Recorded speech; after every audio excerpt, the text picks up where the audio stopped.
इससे पहले वाला भाग अगर आपने नहीं सुना तो ज़रूर सुनिएगा, क्योंकि कनेक्टिविटी वरना बीच में छूट जाएगी और आप कहानी नहीं समझ पाओगे। नमस्कार, हर हर महादेव, जय भोलेनाथ। आपका स्वागत है आपके खुद के यूट्यूब चैनल पर, जिसका नाम है चाचा के फैक्ट्स। मैं नितिन हूँ, कहानियाँ सुनाता हूँ। यहाँ से फैक्ट्स, ईश्वर से जुड़े चमत्कार, रोचक पौराणिक कथाएं और तीसरी शक्ति के प्रकोप भी डिस्कस करता हूँ। और मैं ये वो जो एक्सपीरियंस आप मुझे भेजते हो ना, वही यहाँ कहानी के माध्यम से आप सभी के लिए साझा करता हूँ। अगर आपके पास कोई ऐसा एक्सपीरियंस है जो आप चाहते हैं कि मैं सभी के लिए यहाँ से परोसूं, तो please let me know. Message करिए मुझे फेसबुक, व्हाट्सएप, इंस्टा, कमेंट पे। थोड़ा वक्त लगता है मुझे, लेकिन मैं कहानी हर किसी की अपलोड कोशिश पूरी करता हूँ कि जल्द से जल्द करी जाए। अभी फिलहाल चैनल का इंट्रो, फिर उसके बाद आकर सुनाऊंगा राधिका और गोपाल की एक ऐसी कहानी जिसके अंदर बहुत सारे सवाल आज भी कायम है। अभी फिलहाल इंट्रो, फिर उसके बाद शुरू करता हूँ। हर हर महादेव।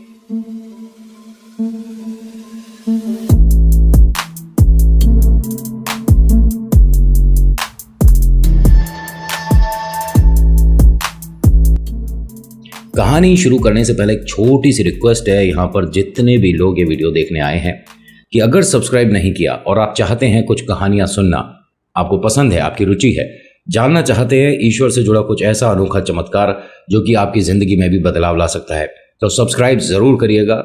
मैं अधिकतर ऐसी कहानियाँ लाता रहता हूँ। अभी तो फिलहाल आज हॉरर एक्सपीरियंस है, लेकिन हाँ, आप चैनल को अगर देखेंगे तो यहाँ आपको और बहुत सारी वेराइटीज़ मिल जाएंगी।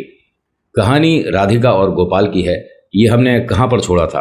राधिका और गोपाल की शादी जो कि तय हो चुकी थी, जो कि यहाँ पर एक डेस्टिनेशन वेडिंग को ये सेलिब्रेट करने आए हुए थे, एक अनहोनी हो जाने की वजह से यहाँ पर हर किसी के चेहरे पर वो जो मुस्कुराहट होनी थी शादी वाली जो होती है ना, वो ना होकर एक उदासी थी, क्योंकि लड़के वालों की तरफ से एक शख्स, एक उनके चाचा जा चुके थे।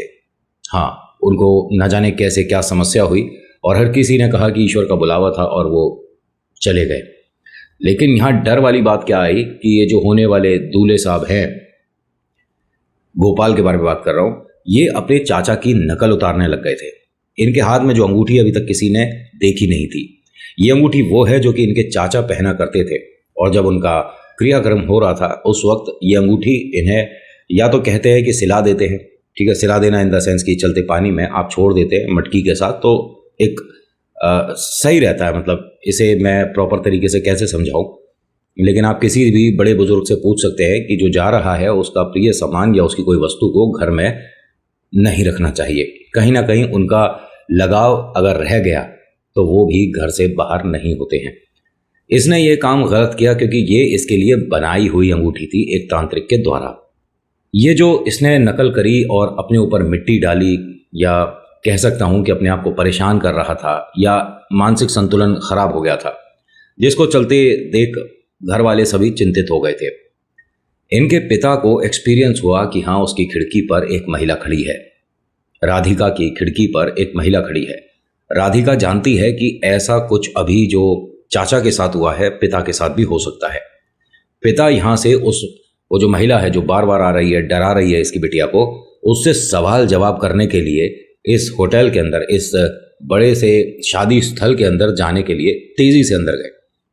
इनकी जो बिटिया है राधिका, ये भी इनके पीछे पीछे गई और बहुत सारे रिलेटिव भी इनके पीछे कि भाई रुक जाइए, एक मिनट आप बात सुनिए हमें, क्योंकि उनमें से किसी को वहाँ वो कोई लड़की औरत नहीं दिखी थी जो इनके पिता ने देखी है, और राधिका को भी दिखी है। राधिका पर न जाने वो क्यों कोई समस्या नहीं कर रही है, कुछ नहीं समझ आया मुझे तो। खैर कहानी के एंड में जाकर पता चला कि हाँ, इस वजह से राधिका बार बार बच रही थी, क्योंकि उसका शुरुआत से ही राधिका के शरीर के माध्यम से सबके सामने एक प्रेत की झलक दिखाने का था, लेकिन राधिका पर वो सवार नहीं हो पा रही थी। ये बड़ी एक चिंता की बात थी। लेकिन एक कहते हैं ना कि जब ईश्वर कृपा कर रहा हो तो प्रेतों की औकात नहीं होती कि आपको हर्ट कर दे। इसीलिए कहता हूं कि रात में सोने से पहले बस एक बार हनुमान चालीसा करना शुरू कर दो, आपके मन से डर और जिंदगी से परेशानी ऐसे गायब हो जाएगी। जय श्री राम। अब ये जब सीढ़ियाँ चढ़कर ऊपर जा रहे थे, तभी देखते क्या है कि बहुत सारा फर्नीचर नीचे डिस्पैच हो रहा था, उतार रहे थे। ये एकदम रुक गए और कहते कि ये क्या कर रहे हो सब? उन्होंने कहा सर ये कुछ फर्नीचर है जो कि ख़राब है, अब नया फर्नीचर जाएगा ना, तो आप यहाँ से क्यों, आप लिफ्ट से जाइए ना। इन्होंने कहा कि नहीं, लिफ्ट से नहीं जाना, मुझे एक सीढ़ी ही तो चढ़नी है, ऊपर हमारा कमरा है, जाने दीजिए। उन्होंने कहा सर यहाँ से नहीं जा सकते अभी। मजबूरन इन्हें वापस आना पड़ा। राधिका कहती है पापा आप मत जाइए, कोई बात नहीं। इन्होंने कहा नहीं, अब तो मैं जाऊँगा, देखूँ तो सही मेरी गुड़िया को कौन परेशान कर रहा है। ये जब लिफ्ट पर पहुँचे तो लिफ्ट पर मतलब आ रहा है कि ऊपर से लिफ्ट नीचे आ रही है, 4th फ्लोर से नीचे आ रही है। ये 1st फ्लोर पर आकर रुक गई। अरे 1 मिनट हो गया, 2 मिनट हो गया, 5 मिनट हो गया। इन्होंने वहाँ पर जो सिक्योरिटी में खड़े रहते भाई साहब को बोलवाया, क्या है ये, इस तरह से आप ऑर्गेनाइज करते हो चीज़ें? मैं कितनी देर से यहाँ खड़ा हूँ, लिफ्ट से जा नहीं सकते, सीढ़ियों पर वो सामान फंसा हुआ, मैं जाऊँ कैसे? उन्होंने कहा सर हो सकता है कि कोई लिफ्ट में चढ़ रहा हो या उतर रहा हो तो वक्त लग जाता है, कभी कभी लोग लिफ्ट रोक लेते हैं, कोई बुजुर्ग आ रहा हो। ये इंतज़ार करते रहे। जब 5 से 10 मिनट हो गए तो ये चिंता का विषय हो गया कि लिफ्ट एक से ऊपर और नीचे क्यों नहीं, और कोई सीढ़ियाँ हैं आपके इस होटल में? उन्होंने कहा हाँ है, लेकिन उस तरफ आपको बहुत लंबा पड़ेगा, अभी ये फर्नीचर हट जाएगा, आप चले जाइएगा। कोशिश करी गई, 3-4 लोगों को और बुलवाया गया कि फर्नीचर को जल्दी से हटाओ, जो मालिक हैं, जो मतलब शादी है भाई, इन्हें मालिक ही बोलूँगा इस वक्त यहाँ पर, ये नाराज़ हो रहे हैं। जल्दी से फर्नीचर को इधर उधर करा गया, हटाया गया, कोशिश करी गई। तब तक बाकी परिवार के भी लोग आ चुके थे।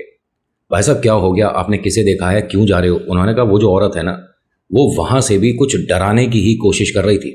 मैं बताऊँगा कि डर किसे कहते हैं, अभी इसकी शिकायत करूँगा, पुलिस को बुलवाता हूँ अभी। तो देखो, जब यहाँ इन्होंने इस तरह से बोला ना, तो जो होटल को देख रहे थे, यहाँ पर सुपरवाइज कर रहे थे, उन्होंने सुन लिया पुलिस। और पुलिस सुनते ही अच्छे के कान खड़े हो जाते हैं। वो आए इनके पास कि भाई साहब आपको हमारे इस होटल में पुलिस की आवश्यकता पड़ रही है, क्या हुआ है? उन्होंने कहा आपके यहाँ नौटंकी हो रही है, यहाँ मेरी गुड़िया की शादी है, हम सोच रहे थे एक अच्छा समय बीतेगा। पहले तो एक अनहोनी हो ही चुकी है, वो भी आपको पता चल चुका होगा। दूसरा, मैं आज की आज या तो इस औरत को बुलवाइए और देखें हम कि कौन है जो ड्रामेबाजी कर रहा है, या मैं ये होटल छोड़ दूंगा। मुझे पैसों की कोई दिक्कत नहीं है, आपको जो दे रखा है आप जमा के रख लीजिए, मुझे पैसों का कोई इशू नहीं है, लेकिन वो नाम खराब करूंगा ना मैं। अब इसे बड़ा डर लग रहा है कि भाई इतनी बड़ी हस्ती है। यहाँ लड़के के पापा भी आ गए। उन्होंने कहा कि भाई साहब आपको कुछ कहने की ज़रूरत नहीं, इन होटल वालों को तो मैं देख लूँगा। ये जो डरा रही है औरत, ये अगर आपके स्टाफ से हुई ना और किसी के कहने से ये सब कुछ कर रही होगी, तो सच में आपका होटल या जो भी आप शादी का स्थल कह रहे हो, बैंक्वेट, ये बंद करवा दिया जाएगा। उस गुड़िया की शादी है जिसके साथ आप मजाक कर रहे हो, शर्म नहीं आती है? इसने हाथ जोड़ के कहा कि सर हमारी तरफ से कोई स्टाफ ने कोई बदतमीजी, कोई मजाक नहीं किया, और हम क्यों करेंगे मैडम से मजाक? हुआ क्या है, कुछ बताएंगे? इन्होंने बताया कि इस तरह की एक औरत है, उसके कुब निकला हुआ है, और वो बार बार कह रहे 1 मिनट भाई साहब, मैं वो पूछना चाह रहा हूँ जो आपने महसूस करा है, ये आप जो बोल रहे हो ना ये मत बोलिए। उन्होंने कहा अरे क्या जो हो रहा है गुड़िया के साथ वो बता रहे हैं, और क्या ना बोले? उसने कहा जिसके बारे में आप बोल रहे हो ना, उसका कभी यहाँ बुटीक हुआ करता था, ठीक है, जब ये बन रहा था। उसने 8-9 महीने तक किराया नहीं दिया, हमारे मालिक ने उसे फिर थोड़ा सा डांट डपट के भगा दिया। सुनने में आया है कि जब वो रोड पार कर रही थी तो किसी दुर्घटनावश वो ईश्वर को प्यारी हो गई। तो आप जिस तरीके की उसको एक्सप्लेन कर रहे हो ना, वो वही थी वो, लेकिन यहाँ क्यों होगी? और वो जा चुकी है, मर चुकी है वो। उन्होंने कहा नहीं, औरत तो वही है।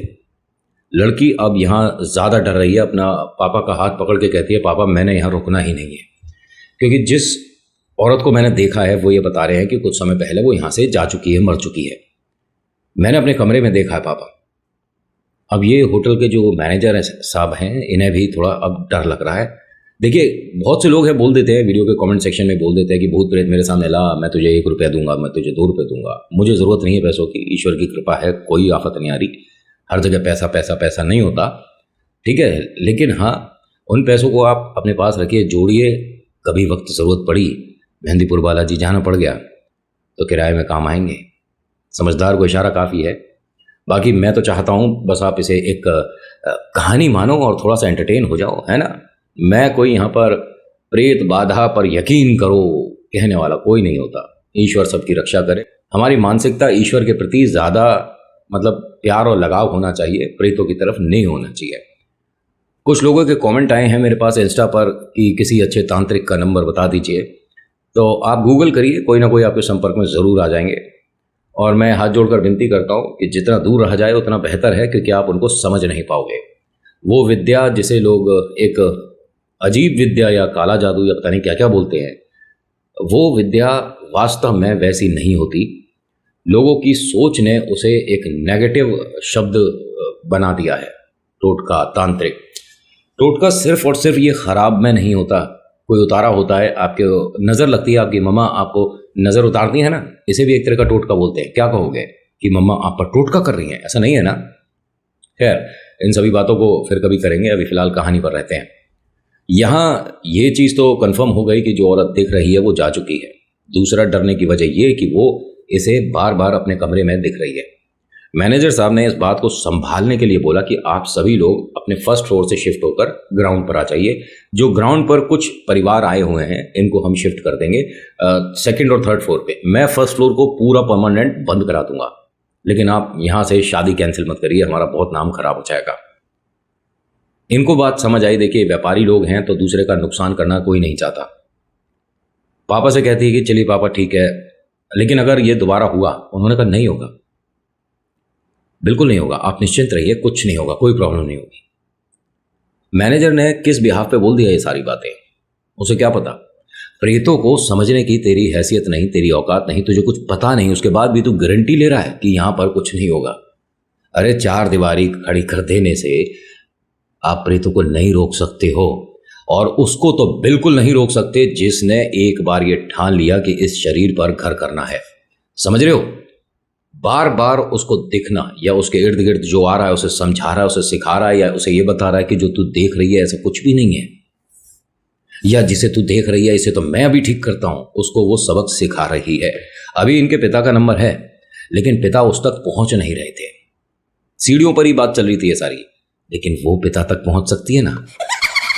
होता क्या है कि फर्नीचर अभी कुछ जीने में ही था, मतलब सीढ़ियों पर ही था। ये अपना पापा का हाथ पकड़े पीछे खड़ी है, लेकिन डर रही है और सबकी बातें सुन रही है कि कौन क्या बोल रहा है। तभी इसे फर्नीचर के पीछे ही वो खड़ी दिख गई औरत, लेकिन वो छुप रही है।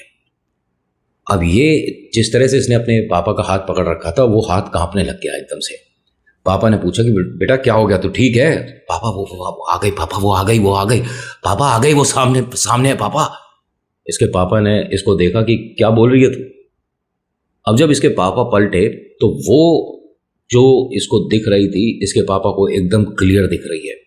अभी तक जो बहुत बड़ी बड़ी बातें कर रहे थे, मैं ये कर दूंगा, मेरी बिटिया को डराने वाले को मैं पुलिस के हवाले कर दूंगा, और मैं पता नहीं क्या क्या कर दूंगा, प्रेत सामने देखकर, हाँ वो प्रेत ही था। क्योंकि इनका यह कहना है कि हमें उसके पैर नहीं दिख रहे थे। फर्नीचर के पीछे वो खड़ी है, उसके कोब था, चेहरा बहुत अजीब डरावना, और बाल उसके घुटनों से नीचे आ रहे थे। एक बुजुर्ग सी औरत थी, और मतलब हाँ, उससे भयानक चेहरा इन्होंने कभी नहीं देखा था, लेकिन उसके पैर नहीं दिखे इन्हें।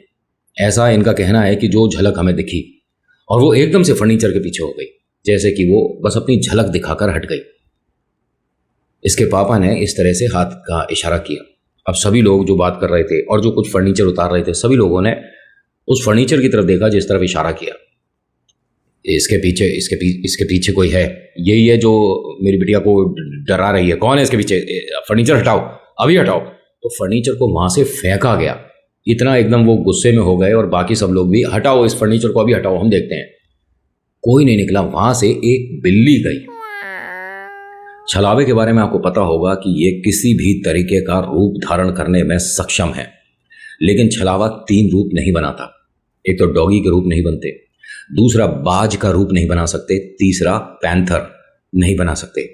बाकी आपके रिलेटिव, आपके पड़ोसी तक का वो रूप धारण कर सकते हैं, उनके जैसी आवाज में बात कर सकते हैं, आपके खुद के जैसे दिख सकते हैं। आपको अपने ही कमरे में जब अपने आप जैसा कोई और दिख जाए, क्या कहोगे उसे? अब सभी लोग एकदम इनकी तरफ देखते हैं और कहते हैं कि साहब बिल्ली थी, आपने हम सबको भी डरा दिया। मैनेजर को कंफर्म हो गया कि जब ये फर्नीचर उतर रहा था, और ये सारे फर्नीचर वाले भी जानते हैं, यहाँ कोई भी पेट, यहाँ कोई भी बिल्ली नहीं थी जब उतार रहे थे। भाई अगर बिल्ली होती तो पहले उसे हटाते फिर फर्नीचर उतार रहे होते, लेकिन ऐसा नहीं था। किसी भी फर्नीचर पर वो बैठ कर या अंदर छुप कर नहीं आई। जो सामने की विंडो है वो सील्ड है, खुल नहीं सकती, तो बिल्ली आई कहाँ से थी। खैर हर कोई नहीं जानता इस बारे में, तो इसे यहाँ पर ड्रॉप कर दिया गया, बात को आगे नहीं बढ़ाया। इनके पिता ने अपने माथे का पसीना पोंछा और कहते हैं कि बिटिया एक काम कर, नीचे वाला कोई कमरा देख ले, वहीं पर रहे। उसने कहा लेकिन पापा मैंने उसे देखा है। पापा ने इसकी बात को झुटला दिया, जबकि देखा उसने भी था। इनके पिता ने, नहीं बेटा कुछ भी नहीं है, तू जा। और इनकी कुछ फ्रेंड्स वगैरह आती हैं, कुछ सिस्टर वगैरह आती हैं, सब लोग ले जाती हैं एक कमरे में और वहाँ बैठकर बातें चलती रहती हैं। एक मिनट, मैं आपको एक चीज़ क्लियर कर दूं कि ये जो शादी जिनसे होने वाली है ना गोपाल, ये फर्स्ट फ्लोर पर बैठा हुआ है। अभी पता चलेगा आपको। गोपाल फर्स्ट फ्लोर पर बैठा हुआ है, लेकिन जरा ध्यान से सुनिएगा, जब इसके पापा और राधिका इस होटल के अंदर जा रहे थे तो उसके दोस्त उसके साथ वहां पर खड़े थे साइड में, जो कि मिट्टी वगैरह हटा रहे थे। वो अंदर नहीं गया था। लिफ्ट बंद थी, 1 नंबर पर अटकी हुई थी ना, ध्यान है। सीढ़ियों पर से फर्नीचर उतर रहा था ना, और इनको एक लिफ्ट के गार्ड ने बताया था कि एक सीढ़ियां उधर भी हैं, लेकिन वो बहुत दूर पड़ती हैं, आपका कमरा वहां से बहुत दूर पड़ेगा, ध्यान है ना। फर्नीचर जब उतारा जा रहा था तभी एक आदमी ऊपर से बोला कि भाई साहब यहां क्यों बैठे हो, तुम्हारी वजह से लिफ्ट बंद है। तो ये आवाज राधिका के पापा को गई। वो एकदम रुक गए। वो तो अपने रूम में या कहीं जा रहे थे, लेकिन रुक गए। कहते क्या है कि कौन है ऊपर। कह रहे सर ये आपके साथ हैं क्या, क्योंकि उसकी हालत जो थी ना कपड़ों की, उसके चेहरे की, वो ऐसी बिल्कुल नहीं लग रही थी कि इस आदमी की 2 दिन बाद शादी है। इसके पापा ऊपर आए, देखते क्या है, अरे गोपाल जी ये आपने क्या कर, आप लिफ्ट के बीच में क्यों बैठे हैं। वो लिफ्ट रोक उसी ने रखी थी, और हाँ ये कामयाब है दोनों लिफ्ट रोकने में। एक जगह कुछ सामान रखा हुआ था इसका, पता नहीं क्या चीज़ थी वो, और दूसरी लिफ्ट में बीचों बीच ये बैठा हुआ था। लिफ्ट की तरफ अंदर फेस था इसका, ठीक है। इसके पापा ने आकर इसे जब इस तरह से बोला तो ये हटा नहीं यहाँ से। जो वहाँ पर सिक्योरिटी वाले थे वो भी आ गए, नीचे से मैनेजर आ गया, गोपाल के पापा आ गए, इन सभी ने इसे यहाँ से खड़ा किया। इसे पता नहीं है क्या कर रहा है। अब ये जैसे ही इसको खड़ा किया गया, ठीक है ध्यान से सुनना, राधिका के पापा के बहुत नजदीक आकर बिल्कुल कान के पास ये बोल कर गया, श्रृंगार नहीं हुआ अभी, श्रृंगार मैं ही करूंगी। और ऐसा बोल के दांत कुछ मिसमिसा कर, किटकिटा कर, इनकी तरफ लाल आंखों से देखकर अपने पिता के साथ चल दिया। इनके पिता ये कह रहे हैं कि जब ये चल रहा था तो एक सिसकियों की सी भी आवाज आ रही थी, मतलब कि कोई रो रहा है और साथ साथ इनके चल रहा है। इनका बेटा जो है उसका मुंह बिल्कुल बंद है, लेकिन हाँ कुछ सिसकियों की आवाज आ रही है बहुत नजदीक से। ऐसा लग रहा था कि मेरे बेटे के माध्यम से कोई सिसक रहा है। उसको भी नीचे वाले कमरे पर लेकर आते हैं, मतलब वो जो नीचे वाला फ्लोर है, अब ये सब लोग लेने वाले हैं। सभी को पता चल गया कि वो जो होने वाले दूल्हे साहब हैं उन्होंने लिफ्ट रोक रखी थी, ऐसा और वैसा है। दुल्हन को भी पता चला।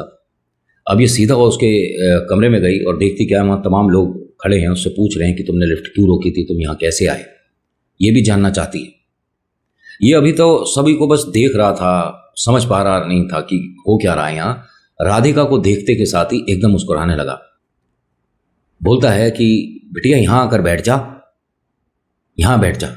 तो इनकी मम्मा ने, राधिका की मम्मा ने इशारा करा कि बैठ जा, वहाँ बेड पे कॉर्नर में जाकर बैठ जा। वो कुछ कहना चाह रहा है। अब ये यहाँ से जब खड़ा हुआ तो जब चला है ये, तो ये इस तरह से झुक कर चला ड्रेसिंग टेबल तक। जैसी वो औरत दिख रही थी ये बिल्कुल वैसे ही चल रहा है। राधिका के पापा ठीक राधिका के साथ में खड़े हैं, क्योंकि वो जान रहे थे कि राधिका जो बोल रही है वो झूठ नहीं था, सच है। लेकिन जो हमने देखा किसी को बताएं कैसे। और ये जो कर रहा है गोपाल, ये उसकी नकल कर रहा है मेरी बिटिया को डराने के लिए। शादी तो अब यहाँ नहीं होगी। ये उनके मन की बातें थी कि शादी नहीं करूँगा मैं यहाँ। अपनी गुड़िया को ये सब देखने के बाद ऐसी जगह नहीं धकेलूंगा जहाँ इस तरह का मजाक हो रहा हो। ऐसा इन्होंने पहले ही सोच लिया था, लेकिन आपको 3rd पार्ट में पता पड़ेगा कि ये सब क्या था और क्या इसकी गोपाल की कोई गलती थी भी। गोपाल ड्रेसिंग टेबल तक गया और इसने सारी ड्रॉर जो है बाहर निकाल कर घेर दी, और इसे गुस्सा आ रहा था। ये कुछ ढूंढ रहा था। तो वहाँ मैनेजर था, उसने कहा कि साहब आप क्या ढूंढ रहे हो बताइए मुझे, मैं ला देता हूँ, बताइए। तो उसने किट मांगी, ब्यूटी किट मांगी जिससे मेकअप करते हैं। राधिका की एक फ्रेंड थी और वो कहती है कि जीजू मेरे बैग में है किट, मैं लेकर आती हूँ। ये भाग कर गई और किट लेकर आती है। जब बेड पर रखा तो राधिका के पापा ने धीरे से उसे बोल दिया था कि इसे करने दे जो ये कर रहा है, ठीक है, इसे करने दे। अब सभी लोग देख रहे हैं, उसने वो एक ब्रश लिया और कुछ वो होता है ना जो माताएं बहनें अपना फेस पे लगाती हैं, थोड़ा सा मुझे नहीं पता उसे प्रॉपर क्या बोलते हैं। इसने इसके पूरे चेहरे को एक तरह से गंदा करा, ठीक है। मेकअप के नाम पर वो कुछ नीला पीला जो मर्जी था लगा रहा था और ये खुश हो रहा था, और खुश होते होते बार बार दांत किटकिटा देता था। सबको डर लग रहा था, यहां से कोई नहीं जा पा रहा था। राधिका के आंखों के आंसू रुक नहीं रहे थे, डर रही थी, कांप रही थी। इसके पिता ठीक इसके पीछे खड़े हैं लेकिन कुछ कर नहीं पा रहे, क्योंकि ये जो हो रहा है और ये बार बार ये जो जिस तरह की हरकत कर रहा था ना लड़का, ये वास्तव में डरावना था। इसके माता पिता इसे नहीं रोक पा रहे थे और कुब निकाल कर ही कर रहा था ये, ठीक है। जब पूरा मेकअप उसके हिसाब से इसने कर लिया, उसके लिपस्टिक वगैरह लगाई, उसके यहाँ लिपस्टिक से एक टीका सा बनाया, उसके गले पर कुछ डिजाइन सा बनाया, पता नहीं क्या करा क्या नहीं करा। उसके बाद एकदम से दोबारा से वैसी ही हरकत करी इसने। उसके बाद सभी को बोलता है सब चले जाओ यहां से, तू भी चली जा, तू भी चली जा, अब मैं सोऊंगी, जा चली जा, ऐसा कुछ बोला। राधिका रोती हुई यहां से भागती हुई बाहर गई। अब यहाँ क्योंकि सभी लोग ये सब कुछ देख चुके थे तो दरवाजे से एक एक करके ऐसे गायब हो रहे थे भाग भाग कर। लड़के के माता पिता, गोपाल के माता पिता समझ ही नहीं पा रहे कि ये क्या हो रहा है। अब यहाँ लड़के ने बीचों बीच खड़े होकर अपने हाथ खोलकर घूमना शुरू करा। इसे कहते हैं एक्सट्रीम लेवल तक पहुंचना। अब वो आप पर पूरी तरीके से सवार है। जब इसने घूमना शुरू करा तभी मैनेजर ने आकर दरवाज़ा बंद कर दिया और अब दरवाजे के अंदर मैनेजर है, गोपाल है, गोपाल के मम्मी पापा हैं और राधिका के पापा हैं। दरवाजा बंद होने के 3-4 सेकंड बाद एक चीख सुनाई दी। ये किसकी थी अगले भाग में पता चलेगा। आज की कहानी में इतना ही। आज की कहानी आपको कैसी लगी बताना जरूर। अच्छी लगी तो लाइक करिए, शेयर करिए, कमेंट में लिखिएगा जय श्री राम, आपका नाम आपकी जगह। और एक चीज़ कहूँगा आपसे, अच्छा बहुत सारे मैसेजेस हैं मेरे पास इस बात को लेकर कि नितिन अगर कोई नेगेटिव एनर्जी हमें फील होती है, महसूस होती है तो प्लीज़ उसे अच्छे से एक्सप्लेन कर दीजिए और हम उससे कैसे बाहर आ सकते हैं। कोई समस्या बढ़ गई है तो किसका कैसे सपोर्ट हो सकता है। तो मैं एक प्रॉपर सिंगल वीडियो लेकर आऊँगा, ज़्यादा लंबी नहीं होगी, 10 से 12 मिनट की वीडियो है। क्योंकि कहानी सुनाने के बाद, बताने के बाद उस चीज़ को बताना ऐसा लग रहा है कि शायद कहीं ना कहीं कोई ना कोई कनेक्टिविटी छूट जाएगी। या मैं एक काम करूँगा, नेक्स्ट जो फाइनल पार्ट आने वाला है उसके अंदर तीनों बातें एक साथ ही क्लियर करूँगा। So thank you so much for watching. मेरा नाम नितिन है। मुलाकात करूँगा आपसे एक अगली वीडियो में। हर हर महादेव, जय भोलेनाथ, धन्यवाद।